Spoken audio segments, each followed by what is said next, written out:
Welcome to episode 26 of the Amiibo Newscast.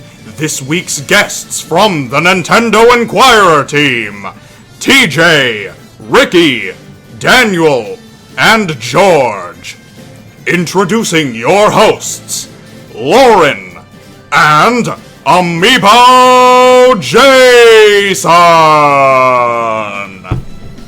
Good evening, Amiibo and Nintendo fans. I'm gonna fall into my chair.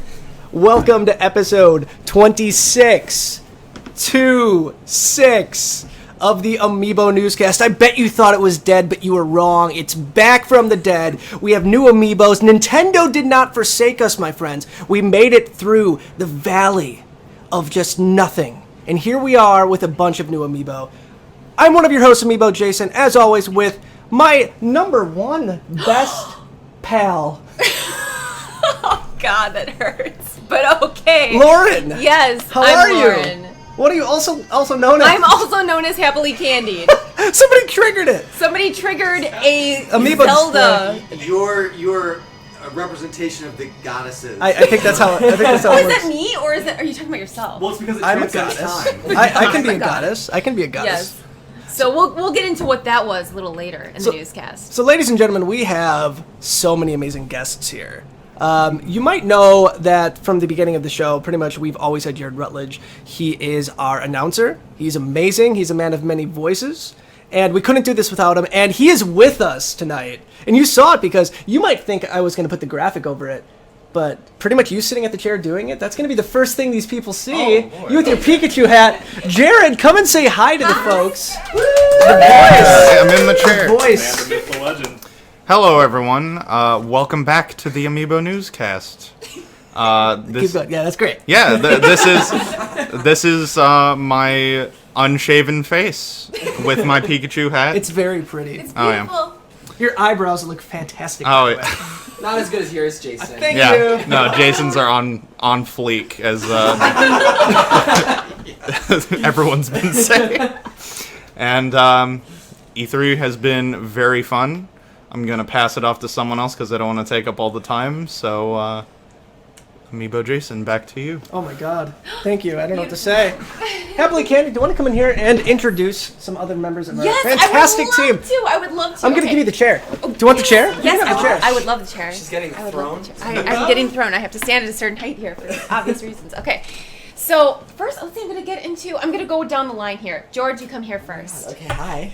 George, this is George Hello. Kamatis. Yes, Kamatis. that's I got my that last right. name. Yes, this is one of the writers on the Nintendo Inquirer team. He has been with us, since October? October, Yes. end of October, yeah. Yeah, and he's been a fantastic addition to the team. I really feel around that time our team started to round off very well, and you helped bring that friendliness and your you. talent to the That's team. so So thank you sweet. very much. You're very welcome. Yes. Been happy to do it. It's been a pleasure. Thank you. But I have to move on to the next person. All right. Daniel, you're next. Okay. This is Daniel Del Cornejo. Yep. Correct? Yes. Got it right. Correct. Yes. Daniel, you've been with us from the very beginning. I have. Yes, he has been with us since the very beginning of Nintendo Inquirer, and he's been an amazing writer the entire time. He has kept the team together, and honestly, he has helped make everybody feel like family. So I'm very thankful to have you on the team. Oh, thank you. I'm happy Yeah. to be here. Thank you so much. He's okay. He's okay. Oh, God. I'm all right. Oh, by the way, Daniel does the best Badgercade articles other than George. Where are you going? Of course. Yeah, you guys, they handle the Badgercade articles, and they're amazing at it. So thank you guys. Okay, Ricky. Hello, everyone. Ricky. Now this is funny because George and I were talking, and George thought you had been with Nintendo Inquirer since the beginning. No, I beat Yes. you up by like a week, maybe Yes. two. I had no idea. I thought you were, came in with Daniel. I really did. No. It was so natural for Ricky to be there that everybody just naturally assumed you were with us the entire time. That's how great you are. Well, And I'm hearing that. everybody, since we've all been here together, has admitted that Ricky has an amazing sense of humor. So I've got to agree with everybody. Yeah, and he is a Kirby fan all the way. Definitely. Yes, you'll notice that most of the Kirby articles that came out during this week was this guy right here. Okay, thank you, Ricky. Thank you. TJ. You guys know this guy. Hey guys. This guy is no stranger to the Amiibo Newscast and Nintendo Newscast. So you need no introduction. People know you. You're like half, 98% of the content on our channel is this guy's face. Yes. So why not just invade everything else? I know, So here you go. I know. Sorry, you guys are probably getting sick of it now. But No. what I will say is, you guys might not see the faces of the writers all the time, but it was an amazing experience to spend E3 with them. This is my first time meeting anyone on the staff other than Jason and Lauren. And of course, I read their articles and I love them, but they are hilarious people. And if you do not follow them on Twitter, you got to track them down. Track down each and every one of them, because they are truly just awesome people, and the stuff that they have to say will enhance the quality of your life. Yours personally. It's true. It's true. But I have to say, everybody here is the best family I could have hoped for when it comes to Nintendo Inquirer and Amiibo News. So There it is. group Oh shot. my God, Ricky's got me. Here we go. Here we go. Oh my god! This is insane. There's so many things. Oh, I am in here. I'm on the wrong side. Yes, flips. Why is it flipped? I don't even know. Too bad. I'm not Okay, changing everybody's posing. Everybody's posing while having. This is what the entire couple days has been like with all these guys. It's been amazing, an amazing experience, and I'm gonna be devastated when we all have to part ways because we live all over the United States. So, thank you guys so much for. All right, disperse. Disperse. Disperse. We have topics We have to talk news about. to do, we folks. we have news to do, and people will be drifting in and out for talking about this stuff. I get the captain's chair for the Amiibo segment. Maybe. That's exciting. That's very, very exciting stuff. Very, very. Very, very, very, very exciting. So why don't we get right into the Amiibo-related news? We have so much Amiibo content for you guys today. All right, now that we get the introductions out of the way, and Jared had to go, which is sad. He had to catch a train home. We are ready to dive into the expansive amount of Amiibo news that we had, and that is extremely exciting. Very, very, very exciting for me. I'm very happy about this. We have so much Amiibo stuff to cover, and I think we should really go in chronological order. And we might want to talk about some of the more boring things first, because we have a Zelda line. We have a second series of the Super Mario Brothers Amiibo, but we also did get some information from PDP that there's 3 new Amiibo displays coming out, and guess what? We got them here right now. So why don't we show these off here real quick? And there's 2 of them right there, if you could just grab me those boxes. We have this son of a gun right here, the Fire Bar Display Amiibo display thingy. Whatever. It's a spinny fireball thing. It is a stage from like Bowser's Dungeon. It is so freaking cool. I'm gonna get this thing out of the box for you guys so you can quickly see it. So this was announced pretty much right before E3. I think Amazon kind of leaked it because before the show floor opened, they were already up for pre-order. Oops. It's the way of the internet though. What are you gonna do? Oop, there goes my mic. But here it is. This is an awesome display. This thing does not run on batteries. You spin it up here like an old toy and watch that bad boy go. So you put Bowser on top, the king of the Koopas, and watch this thing spin. I love this. I'm going to set this over here, wait for it to stop spinning. I'm not going to take this one out of the box, and it's still going. Alright, it stopped. And then we have this. This is the Donkey Kong display. And if you guys are familiar with the end level display, it's similar to that, except in my opinion, it's much, much cooler. I'm a big Donkey Kong fan. I always have been. I became obsessed with classic Donkey Kong after watching the documentary The King of Kong. I bought a Donkey Kong cabinet, so this thing is going right on top. They're stackable. You can buy 2 or 3 of them, put them on top of each other. That's what I'm going to do. Awesome. And then finally, TJ, why don't you show this one off here? TJ's our resident Zelda expert, even though I'm normally that role. Oh, sorry. Oh, it's going, it's going, it's going. And we got to make sure the pop filter doesn't get in the way. Yeah. There we go. There is the Legend of Zelda display. So I pulled the sword prematurely, sorry. It's that like King Arthur complex. You see a sword and a stone, and the tendency to pull it out is just too much to resist. But this one has a sound cue, so when you stick the sword back into the stone, it gives you that epic sword cutting through rock sound, and then when you pull it out, it prompts that super awesome classic Zelda tune that we all know and love. What is the coolest thing about this thing, by the way? One thing that you might not be able to tell, I can't tell, maybe if I bring it a little closer, Oh, yeah, you can see that. it's also a stylus. So in addition to being an awesome display piece, it also has some function, and you can use that to feel even more connected to your handheld devices as you're laying waste upon the enemies. I will point out, I like this for display purposes. I can't imagine using this as a stylus. It's actually the only stylus I will ever use. it's pretty smooth. Forever and ever. I thought it would actually be a little bit uncomfortable, but it's actually relatively nice. I like this. You're gonna wear it out though. You're gonna have to get like 4 or 5. There's nothing like a sword in your hands when you're trying to destroy bad guys, both in real life and in video games. So There you go. I think that this is a perfect piece. You need some Fruit Ninja or something. That'd be like the perfect thing. So there you have it. Those are the 3 Amiibo displays that PDP announced. They come out in July 27th, actually. I think so. I might have that date wrong. If I do, I'm sorry. I'll put the correct date somewhere in the description, maybe, if I remember. They're very cool displays, but we got them early. We're going to be doing a video with those at some point relatively soon, too. So there we go. That is the display portion. But next, we have 2 brand new, technically brand new lines of Amiibo. We have the Legend of Zelda, and we have Series 2 of the Super Mario Brothers Amiibo. Why don't we talk about the Legend of Zelda first? And to do that, why don't we bring on George All right. real quick to talk about what we saw. So I'll give you kind of an intro real quick about what got announced. So Nintendo decided not to do a press conference this year, and which is beyond me. I have no idea why they would do that, because the amount of stuff they had, they had plenty of material to do their very own press conference, and they chose not to. No digital event. They decided to go the Treehouse route, and that's fine. But honestly, they could have filled up probably an hour with just the Amiibo stuff, with just the Waluigi stuff, for God's sake. But first of all, we finally got the name of the new Legend of Zelda, and along with that, we got a line of Amiibo. And this thing just keeps going off. It keeps going off out of nowhere. You said Legend of Zelda. Is it? Okay, I'm gonna take the sword out. Is it the fake Amiibo that's in it right now? I don't think the Amiibo has anything to do with it. Well, it's not really an Amiibo, Yeah, that's so why. it's detecting. It's It was fake. on cue. You said Legend of Zelda. I like it. Just saying. I don't want to be in the room with this thing anymore. It's a little too freaky. But here we have the Legend of Zelda Breath of the Wild, which is coming out obviously sometime next year. And with that, we had 3 brand new Amiibo. We had an Archer Link. We had Link on horseback. And then we had, what was the last one? It was the Guardian. The Guardian. And again, we should point this out. This is the very first posable Amiibo. So you can kind of take its little tentacles and move it around, which is neat in my opinion.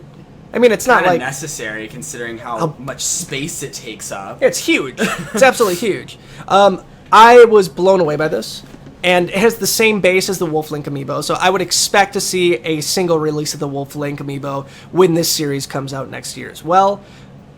I am honestly blown away by this line, because I'm a lifelong Legend of Zelda fan. I was hoping this kind of thing would be announced. I do have a few predictions after George gives us his opinion on this. I do have a feeling we're going to see at least 2 more Amiibo in this line. I like how you said after George, Yeah. but then you didn't let him talk. I said after George, I'm going to talk about it. Okay. Happily I was Candy's afraid. busting my balls again. Oh. So here we go. Before we get into my predictions, we're going to be talking to George. He was with us this entire time at E3.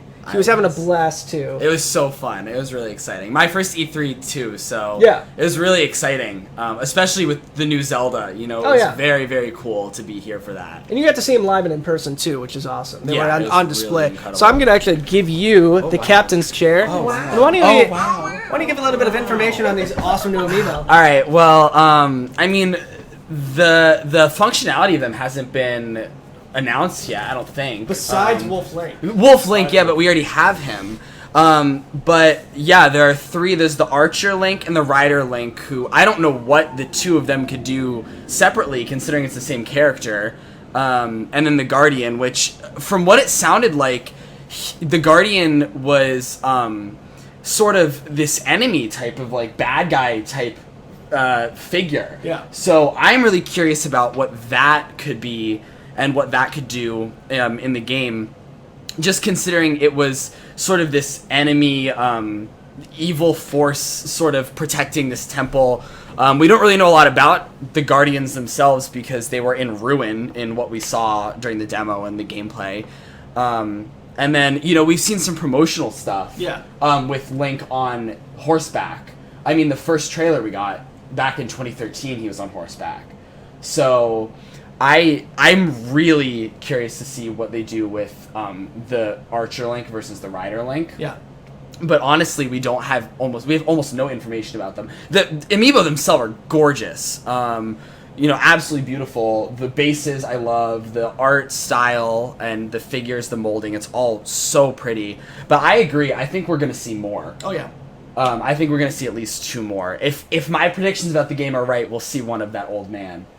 Well, we're going to get into your prediction once we get into the Zelda piece. Yeah. We will get there, folks. I swear to God.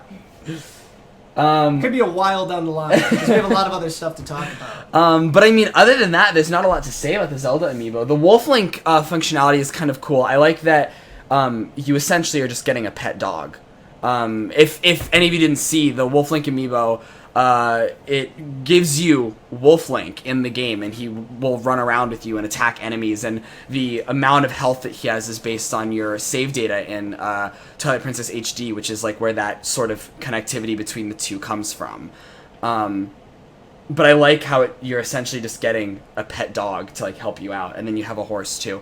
But that's the only thing we really know about amiibo functionality in this game, and we don't know if the Smash Brothers... Do we know if the Smash Brothers Zelda ones work? They have not said anything yet on that working. Okay. So yeah, we don't know anything really then about amiibo functionality other than Wolf Link.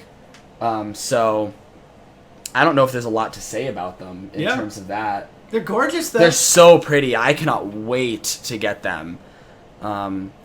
And I wonder if the box art will be the same as the Wolf Link one. I think it's gonna be similar. I honestly think it's in the same series. This was, and I'm gonna come a little bit closer. This was our first look at the game, and they're not gonna throw out everything right away. This is gonna be a progressive process. So we're gonna see. I'm guessing another trailer, maybe a Tokyo Game Show. I'm sure we're gonna get one at PAX. And leading up to the launch of this, I'm predicting we're going to see a Princess Zelda amiibo because you know they're going to unveil her at some point soon. Yeah, and because they're going to want to show off her design, and they're going to want to kind of show off her involvement in the game, and there's going to be an amiibo of her because there's going to be a huge demand. If her design is as good as the rest of the game so far, there's going to be a huge demand for a Zelda amiibo.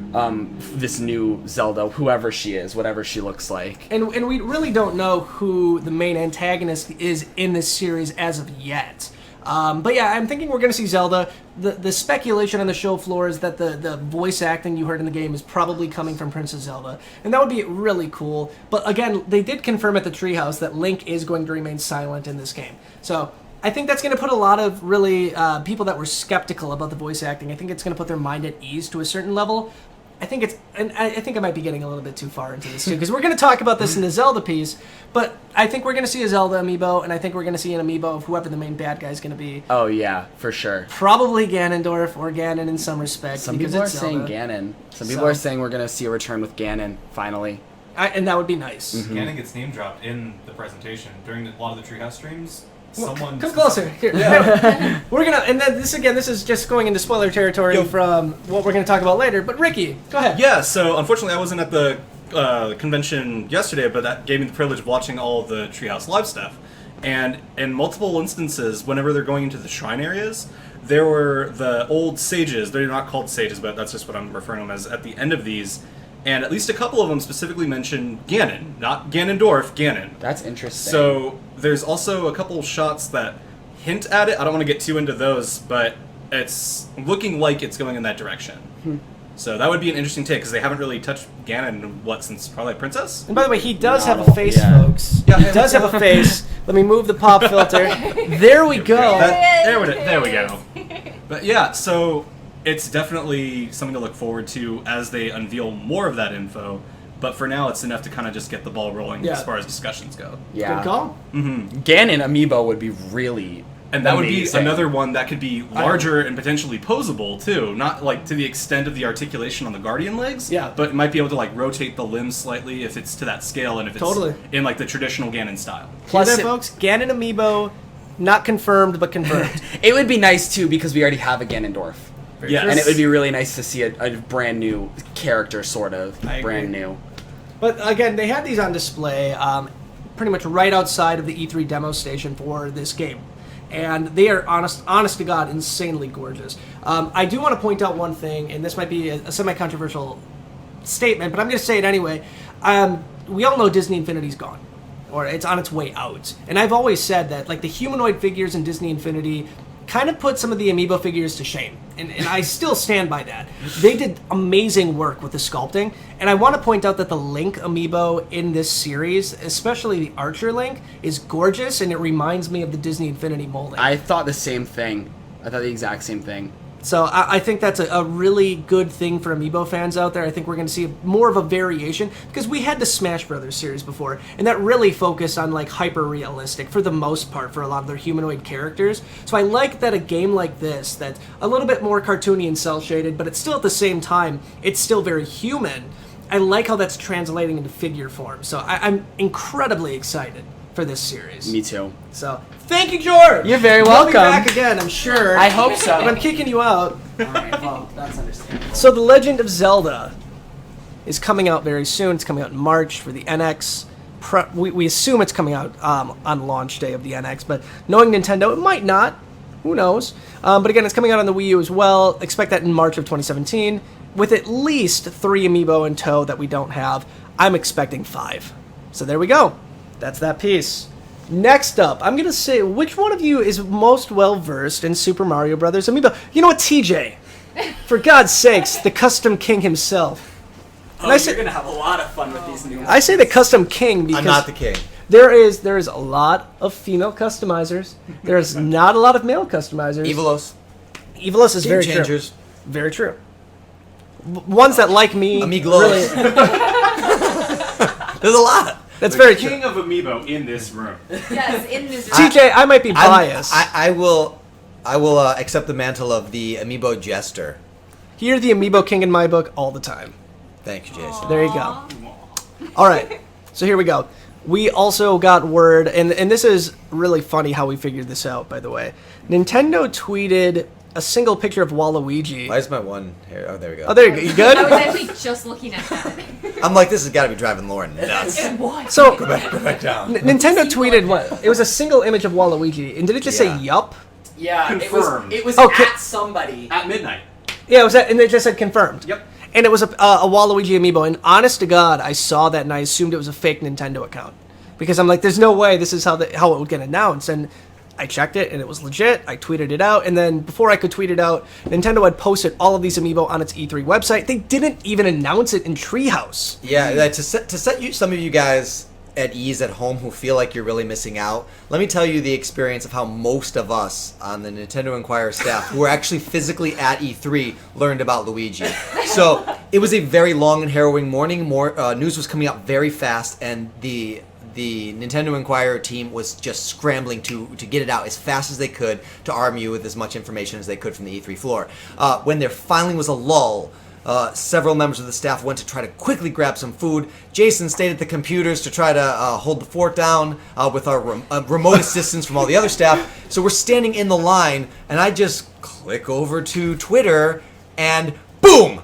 Picture of Waluigi. I'm like, look guys, we're standing in the lunch line looking at Twitter at E3, and we discovered Waluigi there. So most of you probably learned about it before we even did it. We were there! What's that? And I was the only one in front of the computer at this point, and Lauren was gone too. Yeah. And I bet you were thinking like, I bet Jason's Oh, freaking out. immediately. That was the first very words out of her Yes, I said Jason's freaking out right now, and none of us are there, or at least very few, because I think Daniel was there. Yeah. So, I just want to point this out, folks. If you're a journalist and you're reporting on E3 from home, you probably can get things done quicker than reporting at E3 because the internet connection at the E3 press room was abysmal. And granted, there was like 100 people in there, and we were all watching Treehouse, but at the moment I needed Twitter and the internet the most is when it decided to fail on me. And I'm like flipping out. I'm like, it won't let me tweet it. It keeps rejecting the picture. And I didn't know what to do, but it turned out right because we ended up getting like 1,000 like retweets, I think, on the Waluigi thing alone. But yeah, it started with Waluigi. So that was when the rabbit hole started. And then we ended up seeing the Zelda amiibo. And then from there, we started seeing the rest of the Super Mario Brothers line. And this is where I think people are finally going to be able to stop. I can't say the word I want to say, but stop complaining about, oh, my favorite Mario character doesn't, have any representation. Where's Daisy? Now we have Daisy. It really feels like a hole in the Amiibo line has been filled. There were some very dramatic gaps that it seemed like inconceivable that there's 5 Fire Emblem Amiibo and yet no Princess Daisy Yeah. or Waluigi, but now rest at ease. They're coming out. They look fantastic. They look great. There are even a few that I wasn't expecting. It doesn't surprise me that there was Waluigi, Wario, Rosalina, Rosalina. or Donkey Kong. Like I was expecting those, as most people were, because they have those trophies in Mario Party 10, and people were kind of expecting those to come out only a lot sooner. But now we also get Diddy Kong, who Oh, yeah. looks fantastic. I love that Diddy. Sitting on a barrel, and he's got his eyes closed and looks so It's content and awesome. happy. It's great. And then Boo came out of nowhere. Glow in the dark Boo, by the way. It glows in the dark, folks. Just like the cover plates. Just like oh, I don't even have it with me right now. Right. Yeah, isn't that cool? I didn't even realize They glow in the flippin' dark, And guys. Boo is the one that's got me the most excited because it's easy to imagine how some of the other ones will interact with games, but I have to imagine that if they're making Boo, they expect some Boo specific compatibility, and it's the hardest for me to imagine, so I'm really curious to see how they're going to interface that with some in-game content. I honestly think we're gonna see some some content that's only accessible via via Amiibo. We didn't see any Boo in any of the footage today of the Mario Party for 3DS. Right. If there was, we missed it because there's a lot of stuff going on. It's probably easier to see through YouTube where Oh, you yeah. can more specifically look for it. So if there was something, oops. But I wanna- we didn't see it. I wouldn't be surprised if a character like Boo was only unlockable via that, and I would actually be completely cool with that. That's the best kind of DLC in my book, where you get an Amiibo and you can unlock some exclusive content. I would be all about that. So, but yeah, we have Boo, we have Waluigi, we have Daisy, we have Rosalina, we have Diddy Kong, we have a new Donkey Kong, and we have Wario. Did I miss any? Did I miss any new ones? There's 7. You got 7. All right, let's do fingers it. Let's do it one more time, ladies and gentlemen. Follow along with me. We have Waluigi, we have Wario, we have Boo, we have Diddy Kong, we have Donkey Kong, we have Daisy, and we have Rosalina. I don't need your list for the Amiibo. I don't. I'm just making sure you hit all These, of them. these, work these got- guys are so good. I got George over here trying to. He's giving me a list of the Amiibo. I'm Amiibo Jason. Dang it! Yeah, you're the one that needed the confirmation. They're trying to hold up these cue cards for him. He's No. like waving them Get off. it He's out. like, I don't need your Get it cue out of here. cards. Get him out of I here. got This isn't the Toys for Games cast. We don't have script. Oh no. It's ridiculous. This is a discllaimer. I You're love starting a war. I love the Toys for Games cast. You guys are the best. They're fantastic, but I think that their podcast speaks for themselves, that they have no scripts. And that's why they're 3 hours long. We love it and we enjoy it, but clearly unscripted. Yeah. Everything's made up and points don't matter. I love it. But there we go. Those are the 7 new Amiibo that we have coming in the Mario Brothers series, and I think, judging by how quickly pre-orders sold out on Amazon for some of these characters, I think people are incredibly excited for these, and myself included. I've always said that the Mario Brothers line series of Amiibo, it's a completely different beast compared to the Smash Brothers line. It's the best looking Mario figure. It's the best looking Princess Peach figure by far. Honestly, I love the detail that go into these. And again, I always like to compare the Mario Brothers series to Disney Infinity. I think that those figures are better, if you put them side by side, like the Smash series, Disney Infinity, and the Mario series, you could compare the Mario and Disney Infinity probably the most. So, amazing series, amazing sculpting. Again, they had them on display at E3 as well. And I think my favorite thing was Lauren took a photo of all of them. And my favorite part of that was they were just absolutely flipping gorgeous how much the color popped out in that Amiibo display case. And it was my favorite thing because I'm a very colorful guy. I wear colorful clothes, colorful shoes. I love having Colorful color everywhere. sunglasses. Colorful Absolutely. personality, So Yes, so true. these are colorful language. I do. That's true. So true. That's true. to it. I try not to.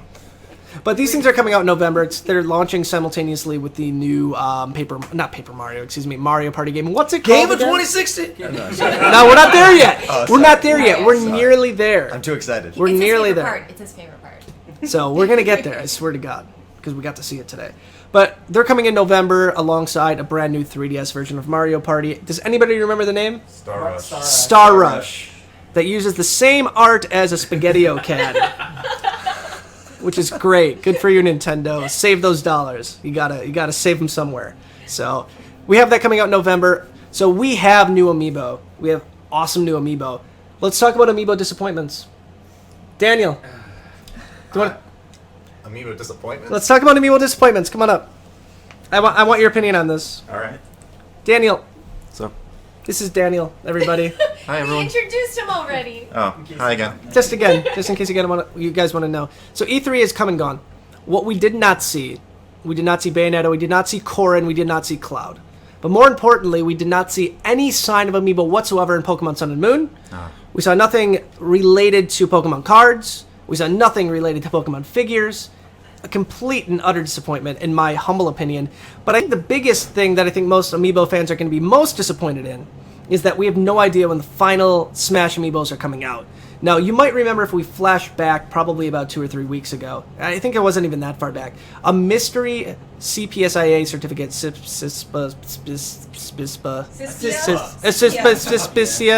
Aspicia, whatever. That C word. That C word, the other C word. That's not terrible. So, there was a mystery certificate that came up of this Amiibo that just said coming soon. It had no information. It had no line. There was nothing on it, but it was already in production. It's been in production for 2 months, and a lot of people assumed, at E3 they're going to announce Bayonetta, they're going to announce Corrin or Cloud, and we didn't get any of that. So that's my disappointment. So I'm curious from your perspective, why didn't we see that? Do you think Nintendo might be holding back, at least on the Pokemon side? How do you feel about it? I don't really know. I think a line of Pokemon Amiibo is just kind of a huge undertaking on their part to get right. To count all the money? Exactly. They'd have to hire at least 5 new accountants to count all of that money if they did that. And they don't want to do that. I get that. Apparently, Nintendo doesn't want our money. I think that's what it comes down to. It's just they don't want our money. But with Pokemon, I don't know. That's fine. I put you on the spot. I put him on the spot, and that's what I do best. I really do. Trust me, I've been there. I'm there all the time. So I am a Pokemon fan, and I absolutely love the new starters. I was hoping to at least see something for that. I think Nintendo might still have some tricks up its sleeve. It said they're done from E3, at least from a Treehouse perspective, but Nintendo could still drop a couple bombs if they really wanted to. There's still one entire day left of E3, so who knows? We might see something tomorrow, and I'm gonna have to rush to edit this bad boy. So if that's the case, I gotta get everybody back together in LA, and we're re-recording this entire thing. So that's at least from my perspective, that's what was disappointing about the entire Amiibo. But we did end up getting a lot of new Amiibo. We got 10 brand new Amiibo in total, so it's something. 3 of those are coming out next year, but remember, folks, it's November. We have a new Amiibo release in July with the new Splatoon Amiibo. We have Cloud, Bayonetta, and Corrin coming at some point, we're hoping this year. And then we have something to look forward to in November, and then again in March of next year. So we're getting close. We're getting really close. So, all right. That's the Amiibo segment. We're done with the Amiibo Newscast.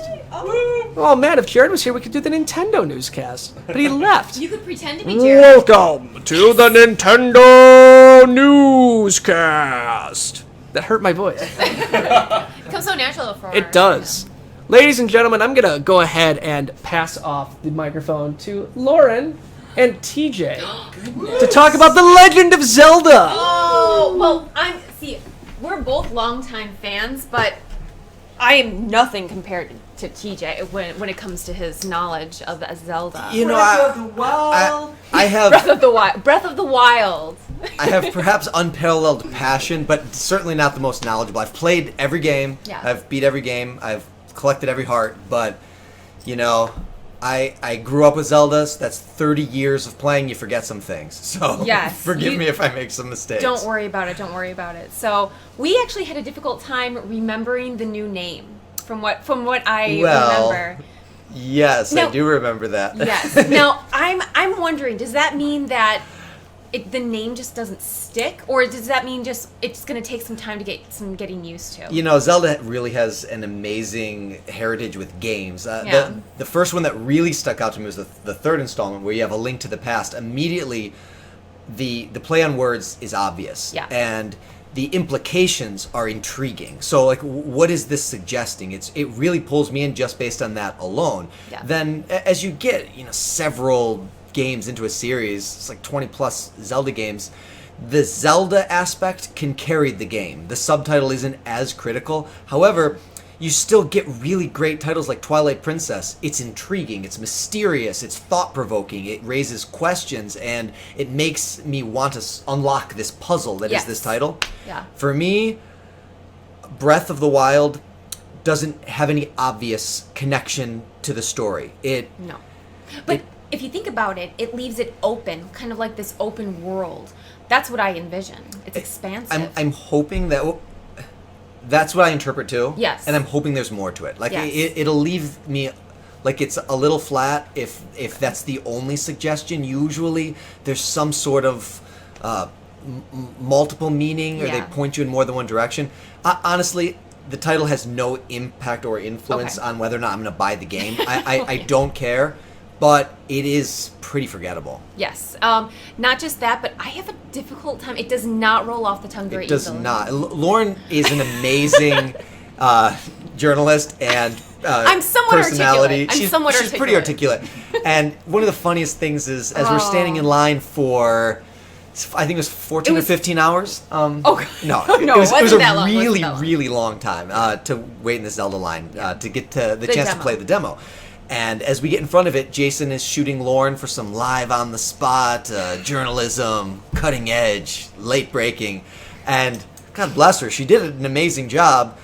All the 30 or 40 times she did it, but each time she got to Legend of Zelda, Breath of the Wind, Breath of the Flowers, what is it? What? And then, oh gosh, I could feel the point in that part. It was coming up, and I'm like, I know I'm gonna have to say it. I know I'm gonna have to say it. And then I just fumbled And up. you could see it so on bad. her face. Like, as soon as she's doing this great lead up, and then the Yeah. lead up starts to, like, you could see in her face, uh-oh. Like, the words are still coming, Yeah. and they're still flowing, and they're still great, and then all of a sudden the title has Yeah. to come.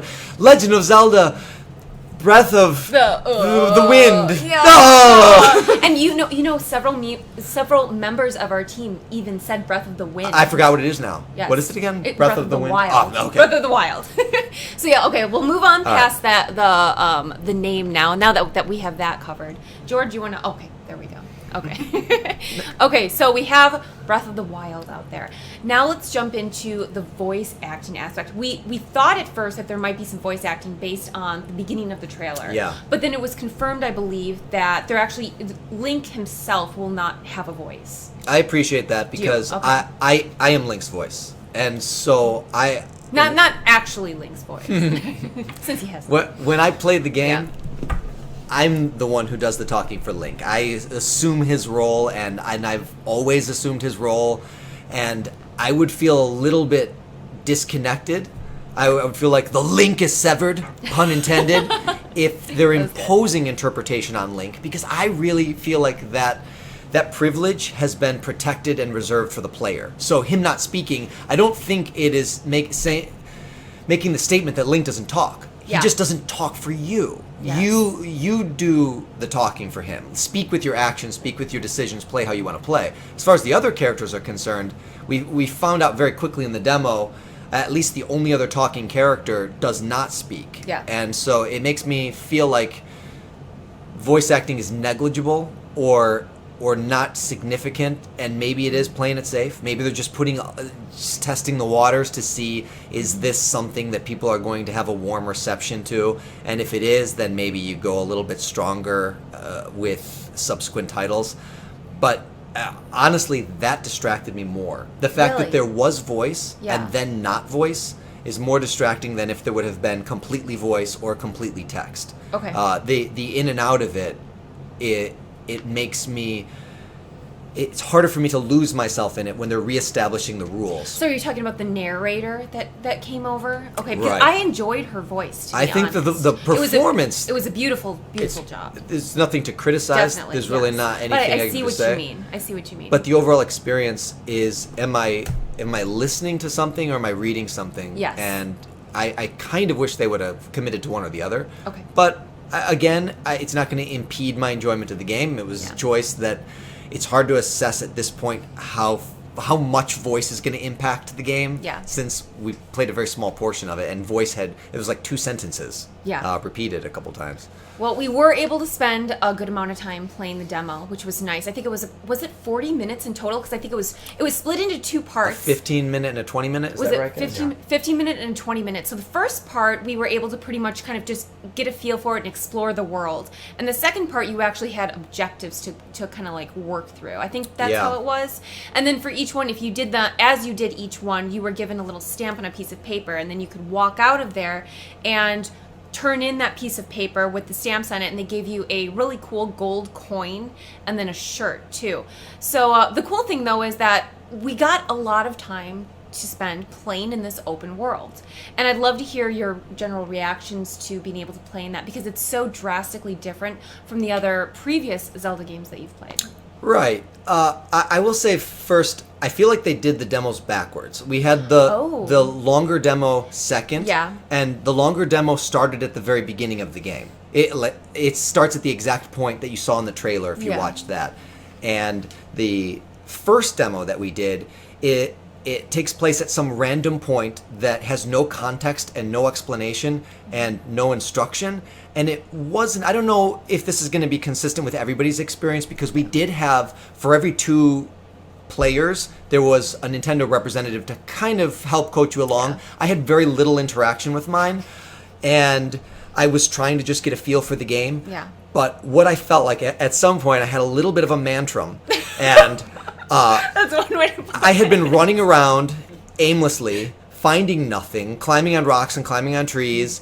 I didn't encounter any other characters. I didn't encounter any villains. I Which didn't encounter any we know doors. was done on purpose on Nintendo's part. I did find out after the fact. Yes. People said that some NPCs, towns, and certain enemies were removed for the purposes of spoilers. I'm happy to hear that, because I turned to my rep and said, "Okay, enough of the breath. I'm ready for the wild." Like, I want something to do. For such a Yeah. vibrant and alive world, it sure was dead. Yeah. There was really nothing to interact with. I can climb trees till I'm blue in the face. I had nothing to do. They wanted to give you the feel of the game. I wish they would have pitched it like, Yes. like get a feel for Link's mechanics. This Yes. is your chance to be able to experience the controls. Which, before I say anything critical, I want to precursor it by saying everything that you saw in the trailer that looks amazing is amazing. It is what you thought. The environment is amazing, and the things that Link can do are amazing. But I have a few personal gripes, and one of them is that you would not know. I'm going to focus on things that you would not know without having hands-on experience. And one of those is the button mapping is just wrong. Like the orientation of the buttons don't allow you to hold the sprint button and access the jump button, because you've got your B button to sprint, Yeah. and you've got your X button to jump.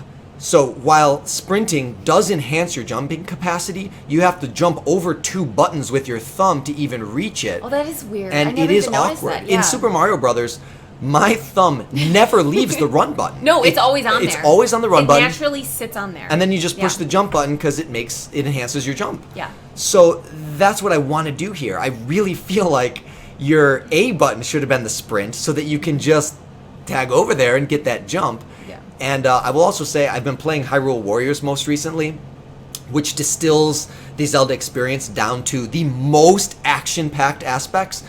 It was Breath of the Wild is the antithesis of that.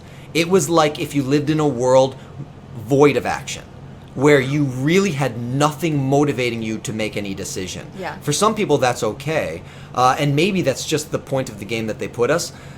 But Hyrule Warriors, I'm in it for 3 seconds. So I'm like, oh yeah, this is happening now. Oh, going down, moblins, boblins, bobob, goblins. I don't even know what you are, and you're gonna die. This is the TJ I know, by the way. This is what he's like all the time. So I'm like, oh yeah, there's a sword up on this hill. I'm gonna figure out how to get it. I climb it up, I get it, and it says, you got some ratchet sword here. Did I use it right? Okay. No! All right. Everyone says no. You get some janky sword, and it might have looked like the Master Sword, but it's junk, and it's probably going to break after 2 hits. And I'm like, well, I'm desperate for some action, so I'm going to chop down this tree. I give the tree a couple whacks, and boom, my sword gone. Then I finally see a bad guy, and Link has no means that I discovered of attacking without something in his hand. He goes like this. Like, he reaches like he forgot he doesn't have something, and then, But related to that, one of the cool things is if you do collect multiple items, you can see them all on his person. So the inventory, at least as far as we progressed, is not hidden somewhere in a pouch. Yeah. You can see everything that you can access, and that's pretty awesome. That is really awesome. Are we doing okay on time here? We're doing fine on time. Okay. This is the time really isn't of the essence at Okay, this I just want point. to make sure. I saw you creeping over. I'm so. creeping over because I think you played it wrong. I think you played it wrong, TJ. Oh, do you wanna? Yeah, I do. I do. I want to talk. Zelda I want to talk. Yes, this So, is amazing. Look, give me. Oh, Can I borrow this chair for a I second? can totally borrow. I'm so interested in hearing this. Seriously. Hi, folks. Amiibo Jason here. Yeah, we played next to each other. played by the right way, next so to each I other. could look at his screen. I, on the other hand, was killing enemies left and right, stealing their weapons. I look over every single time. I'm like, are you still chopping trees down? You're just like whack, whack, Yeah. whack. Yeah. And another thing I'll say, I'm not a technical guy. Like, I forgive a lot of technical flaws. I know that games like Hyrule Warriors have a lot going on the screen, drop frames and stuff, and I forgive it and I don't care. Anytime I was in the water, the frame rate got so choppy, so bad. Yeah, the water rippling was amazing, but it's going like 12 frames per second or less. So dramatically bad that it really did pull me out of the game. You gotta get the NX version. Maybe. That's why. I'm hoping that it's because it's not completely polished or because there's some kind of modifications for the demo. But that was the one technical criticism. But I was looking at his screen. He had a totally different game than me. I Totally different wholeheartedly experience. believe that it's a matter of, it took me a couple minutes to realize that you can see where all the enemy bases are on your minimap, and all the enemies were generally in their bases. So you had to go to the enemy base. Base is an exaggeration, by the way. He's talking about a log. Someone sitting on a log. It wasn't quite that bad. It was, yes, there was a lot of space in the game, and there was a lot of time to explore. And just a quick heads up, there was more to cover in that space than you could do in 30 minutes. And from what we understand, the demo only gave us 1% of the overall world map that's going to be in this game, so it's going to be absolutely huge. So this is I understand what you're saying, because it's a major departure from what we're used to with The Legend of Zelda, which in my opinion has been almost very linear. Even with the games like The Wind Waker, where you're constantly on a boat in water, you generally have a general direction of where you're going to go. And you actually get fast travel too, so for the most part it wasn't all that difficult. Something like this, it's definitely more Skyrim than it is Zelda. That was what I was thinking, is it definitely had the feel of a Skyrim title. And what was cool, being in such close proximity to everybody, was I look at Jason's screen on one side and Lauren's screen on the other side, and then I was doing so poorly at the game that it was more interesting to me to scan other people's screens to try to figure out what's going on with them. And you could look at 30 screens. Everyone started at the same place. I have to point out something though. Every time I looked at your screen, you were in your inventory. That's what I saw. I spent very little time in my inventory. She just happened to look over Really? there. I spent most of my time drowning. And then I was Did you discover the bombs that you had unlimited access to? Yeah. That you could have used as a weapon? I You was- had no weapon? I used those. Those were great. Yeah, but they Yeah. weren't in both modes, were they? I thought they were. They were in both. We didn't have them at the beginning. You don't have Yes, them. Did you no, not? that's when I discovered them. It was at the very first Oh, demo. I might be wrong. Yeah, I'm pretty sure I was trying to kill the rock monster with it. Yeah. So. I never saw a rock monster, so but the point is, everybody's screen had a completely different thing. So that should give you some idea. We all started in the same place, but nobody was playing the same game. Yeah. No. Everybody, we were all the same character in completely different places. Jason decided he wanted Link to be naked. That was The fun. very first thing I did was I took my clothes off, and it was great. Naturally. I I was. did the same thing. I didn't play with Link's clothes on. And the lady behind me, who's there's this person who's like watching all of us play to make sure we're not like stealing anything. She's like, "Why'd you take your clothes off?" I'm like, "I don't know. I just wanted to see if I could, and I can. So I'm going to continue through this naked." And you're not totally naked; you have shorts on. Yeah. But I'm Link gonna- has a rockin' body. I'll just point that out. I'm gonna play this game and I'm gonna completely absorb as much as it has to offer. But I did during the demo have some thoughts I shared with these guys that were very concerning to me. The first one was, I'm actually bored. I'm playing the Zelda game that I've been anticipating for a long time, and I see nothing but vast land in front of me. I can't see anything interesting that I want to interact with. I've climbed enough trees. I'm bored. I truly believe that's only because we don't have anything to interact with at this point. That's it. I really do, because they had to strip it so much in order to avoid They spoilers. said they took out whole towns. Yeah. I wasn't Yeah. bored at all. I wasn't either. But you got to fight rock monsters. I did, Yeah, but I I did also too. discovered fast travel. That you could do that within the game map, and I was able I to did warp not. pretty much anywhere I wanted to. Okay. I was pretty much, if there was a skull on the world map, I went to that skull and I fought something. I was actually fighting more than I was running, except with there's one exception, and I'm going to talk about this really quick, and I'm going to bring George back to talk about this too. I did discover a spaceship because of Jared Rutledge. Jared, our announcer, he told me in the background it looks like there might be this little spaceship. So we found that and we ran towards it. That was probably the most time I spent running. And lo and behold, yes, in fact, there was a flying spaceship / helicarrier type thing. It was metallic. It was not an island. And it was cool. not Skyloft. It was slowly moving across the screen. And if I have time, and I'm hoping I do, and if I don't, go look at my Twitter page, Amiibo Jason. I'll try to put a photo or a video of it right here. If you don't see it here, I got extremely lazy, and I didn't do it. I apologize. But that being said, there is a huge emphasis on technology in this game too. You have pretty much this RFID enabled tablet that's like opening doors for you. It looks like a. It looks It's like it's your iPhone. It looks like a rock though. It's your with Wii tablet. Yeah, it's your really. your Wii gamepad. Yeah. It's honestly incredibly cool. It's a major departure. I think for the first time when you guys play it, you're going to say this doesn't really feel like Zelda. I absolutely enjoyed my time with the demo. I think it's going to be a huge hit for Nintendo. I love the fact that they're making it so that if you just want to run directly to the final boss, they're saying you can do that if you're crazy enough, and I think that's going to be the first thing I'm going to try to do, because I'm an idiot, but whatever. It'll teach me that I'm not that great right off the bat. But And the other thing that makes a game hard to play in this environment is when you play a Zelda game in your living room, everything that you do, every mistake you make is an investment, whereas what you're doing here, even any progress you make is insignificant. So you're trying to maximize the experience by doing as much as you can in as small of a span of time as you can. And so if you happen to have ran in an unfavorable direction, or if you don't learn a mechanic quickly enough, it can strongly influence whether you had a positive or negative experience. Jason learned how to fast travel. He got to all these cool places. I put the emphasis on just running. Oh, yeah. And the stamina meter was... It expires very quickly. I don't know if it changes as the game goes on, if Link can increase his stamina, but at least in the place where we were, I would run for a few seconds and then be slow again. It was And then very run Skyward and Sword. Be slow. So I'm like, there's got to be more to this than what I'm doing, and I know that there is. You'll get a horse because I saw other people doing it, and as you know, horses don't run into trees very often, but I did. Like I ran at everything you could run into because I wanted to see what I can climb on and what I couldn't. And the first interesting object that I found is this stone pillar with these glowing blue lights, and I'm like, all right, something cool to interact with.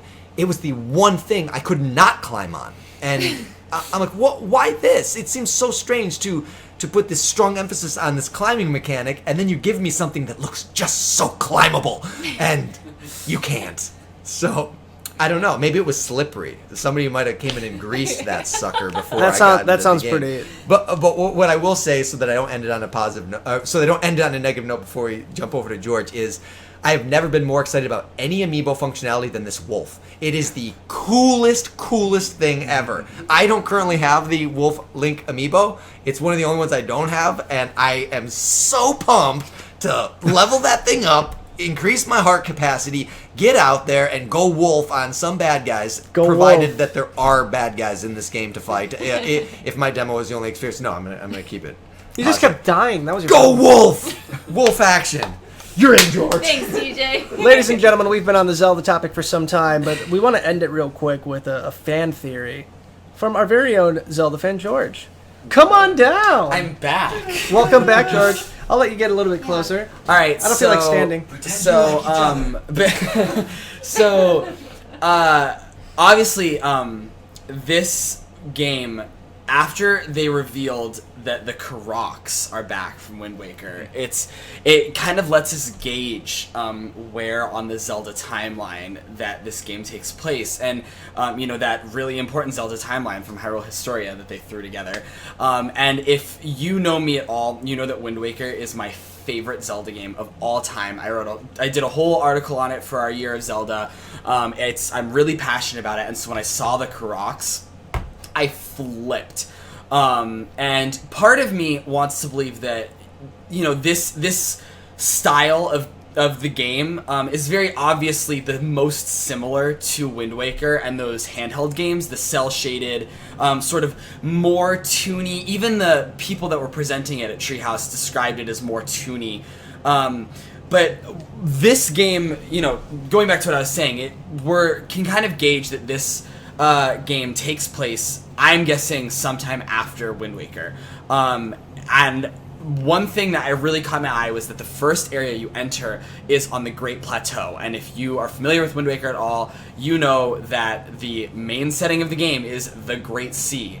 And if you take a look, now maybe I noticed this just because I was playing the demo, but if you take a look at that old man, I am telling you right now, you heard it here first, people, that old man is King Daphnis No Hansen Hyrule from Wind Waker, the one who put himself underwater to save his kingdom. It is him. I said it to Jason. I said it to basically everyone that was playing the demo with me, and they all agreed it looks like him. You can only see a glimpse of his face under that hood, but it looks like him. He's got that big white beard. He's got these two yellow triangles on his lapel that look like Triforce pieces. I'm telling you, it is him.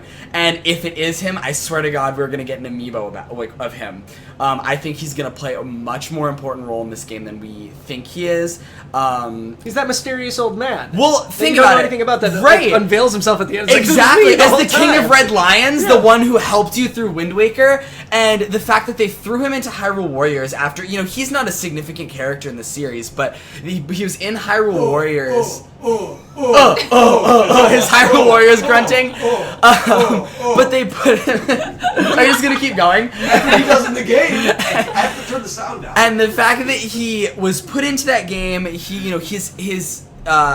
there's not a lot of emphasis on him normally, and they threw him in there. They kind of gave us a glimpse of him again, and I'm telling you right now, this game is really, really connected to Wind Waker. I think after we see the Karoks, I know that the design of that one Karok was the exact same as one of them from Wind Waker, Yeah. and I think we're going to see the Rito again. I firmly believe that the Great Plateau is the drained Great Sea.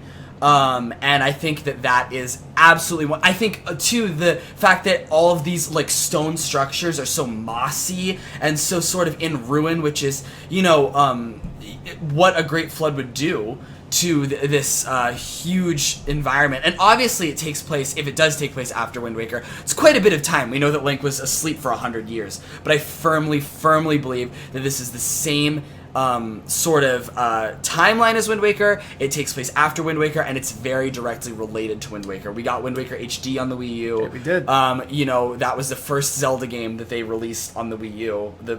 And I think that we're gonna see a return to that world, especially with the more cartoony, I guess, style of this game. So let me ask you this. So we had Spirit Tracks, which was the very last game in the Wind Waker series, so the Wind Waker timeline. Do you anticipate it's the same Link?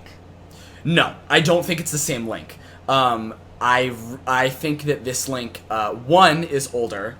But could it be the Link in this one became older and then went to sleep? I suppose so. I suppose that is possible. I don't think that this is the same Link. I actually firmly hope that it's not. Yeah. I would like to see this new Link and a new Zelda. Part of the reason I don't want to believe it's a new Link is because of the fact that he killed Ganondorf at the end of Wind Waker. But on the other hand, that could be argued that it could very well be the same Link for that exact reason. Because of the fact that Ganondorf was killed under the Great Sea, and now we've got this supposedly drained Great Sea and this massive Ganon-looking shadow sort of emerging from this temple as if he's being resurrected. And I know that the old man, aka King Hyrule, who was there to watch Ganon die, talk about how this evil force was killed and was, subdued long ago, but is returning. I think that there's a lot of things leading to this universe and a lot of things pointing towards Wind Waker. But at the same time, that Link was in Phantom Hourglass, and he and Tetra did go and sort of form New Hyrule. So I don't know. I hope it's not the same Link. Yeah. I would like to see a new Link. But Well, this one can jump, so we probably I it's mean, not the same one. That's The fair. other was He's got incapable. this whole new set of agility skills. Well, all Links could jump. You just couldn't trigger it with a button. That's Ah. true. This Link can't roll though. Did you notice that? bugged me. No rolling Bugged me. at all, and it killed me. You unlocked it with the roll stone. You'll find that. At Oh, some right. point. The roll rune. The roll rune. Roll rune. No, it's gonna be the roll feather because then you'd have the rock and roll feather. There you go. That's very good. That's very good. So there we go, folks. That is the fan theories. Of You our heard it here fan first. joy. First person. If it happens, I called it. It's on me. So we actually have a decent topic list. I think that's going to do it for the Legend of Zelda stuff. We are going to be moving into just one more topic for the night. There are other things to talk about, and we're going to save that for another newscast. But we're going to move into Pokemon, and then we're going to go into our speed round because we have been podcasting for quite some time. We are nearly at the Toys for Games cast type of length here. Oh my and god, that's they're getting scary. so angry. Yeah. We might have to break this into a 4-part miniseries. Goodness. So, ladies and gentlemen, why don't we move into Pokemon? Ricky, my Yes. man. Take the floor, Ricky. Will do. Ladies and Hello gentlemen, again. I'm going to let you take the captain's chair here. The captain's chair. Wow. I got Ricky. promoted. Ricky, my Hello, friend. hello. I'm going to let you talk about Pokemon. We had Pokemon Go, Pokemon Sun and Moon, brand new information. Yes. Why don't we start with Pokemon Sun and Moon? We had a lot of Pokemon Yes. Sun and Moon coverage. We had how many new Pokemon? 3? 3 new Pokemon for sure. We had so- Donald Trump, apparently. Donald who's Trump his is- very own Pokemon. No, what we're referring to there is Young Goose. Young Goose. Is going to be, if I remember right, a normal type Pokemon. It's going to have 2 potential abilities. One of them is brand new called Stakeout. That works kind of like the move Pursuit. So if you're able to attack when something is switching out, it does more damage. So that'll be pretty good, pretty strategic. We also got Pick-a-Peck, which is that little woodpecker one that we saw in the very, very first Sun Oh, and he's Moon so reveal. darn cute. Yes, So it's definitely my cute. favorite out of them. That one's going to be, I believe, normal flying. Has Kenai and Skill Link. Something in its flavor text makes me think it's going to have Bullet Seed. Then we're also going to see... That's essentially the Pidgey of this generation. Yes, and just like Young Goose, it's probably going to be something like the Rattata. So Fantastic. It's definitely, they're getting the early stuff out of the way. And that leads us to Grubbin, who's going to be our Caterpie. Now it's just Pure Bug, Swarm as its ability. We didn't see it in the gameplay demonstration, but they did upload the art. Because literally our first looks at these things, they're playing Sun and Moon live in on the Treehouse Live, and they run into them in the wild, and they catch them, they fight them. It was really impressive to see those just kind of pop out of nowhere. I completely agree. Mm-hmm. I love the fact that we had to kind of scramble to figure out who these things are. Is that new? Is that a new Pokemon? Oh my god, there's almost 800 Pokemon at this point. Mm-hmm. So I'm like, that could technically be an old Pokemon. Because I feel so old.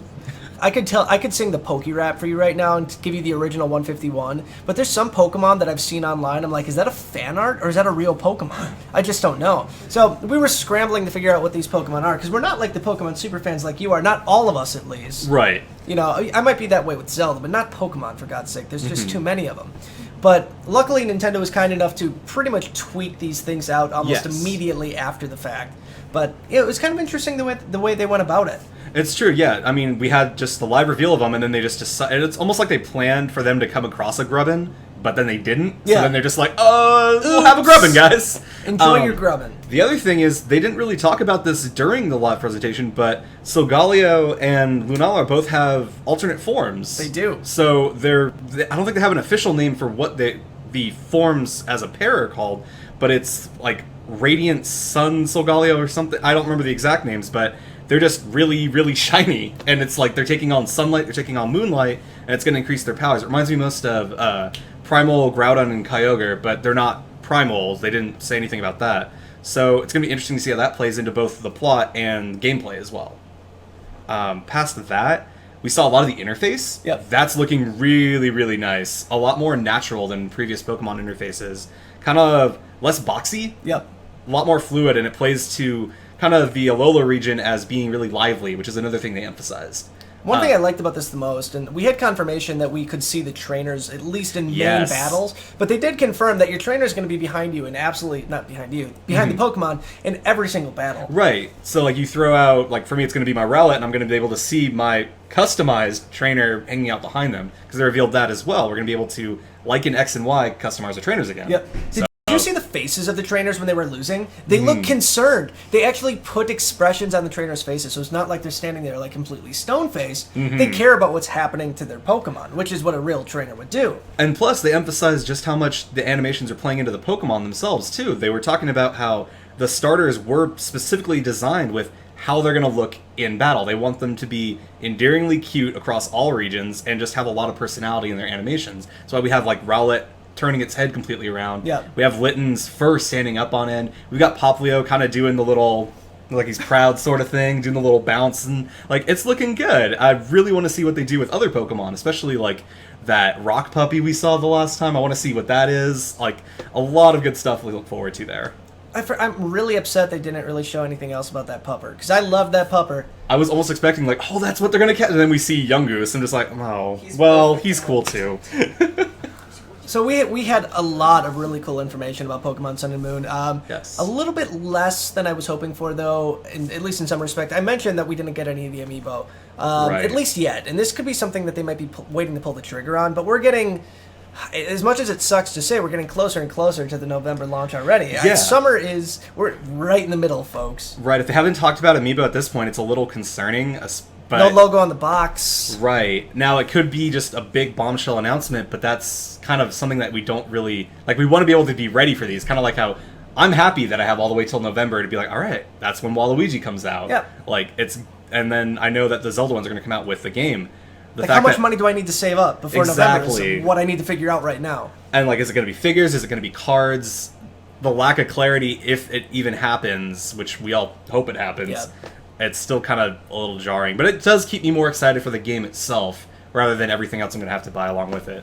Very true. Mm-hmm. So that's what we have, at least from Pokemon Sun and Moon. We also did get some information about Battle Royale, which is like this 4-player Yeah, it's battle. 4 players. They each have up to 3 Pokemon, and then they're battling against each other, but you can choose. Like, if we were all training, I could be like, no, I'm going to go ahead and attack George over there, instead of Jason, who's right here with me. So, and it... I think ends when someone's out of all their Pokemon, but you gain points based on how you perform. They weren't really clear on the point breakdown sort of thing, but it's definitely looking like a new twist on battling, kind of more engaging than I think like triple battles and switch battles or whatever those were. So I'm excited to try them at least, but I think I'm going to be sticking with the classic one-on-one for the most part. Anything new from a multiplayer perspective, I'm completely game for. So I'm excited for this new mode, so we have that coming as well.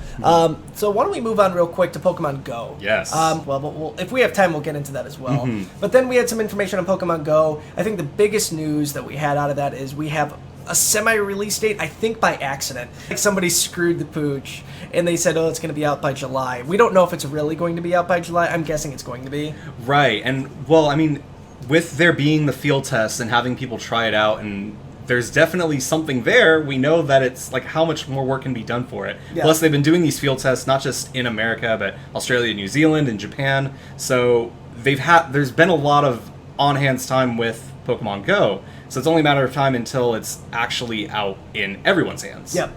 But then we had Pokemon Go Plus, which Yes. was announced. And we knew this was coming. We didn't have a price point. We didn't know what it was going to be called, at least. But we have Pokemon Go Plus that has this really, really cool Pokeball-looking peripheral that you can take along with you. And what do you know about that?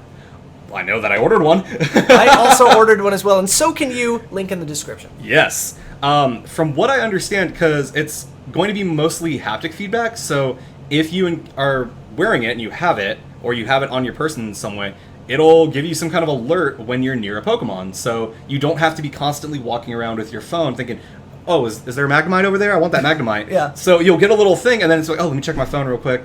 Growlithe! So I'm really excited to see how that's going to pair with the game.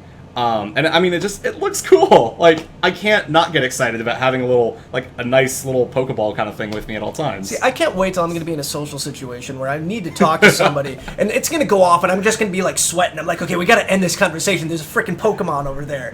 Yeah, wrap it up. I mean, Charizard, like, you gotta get...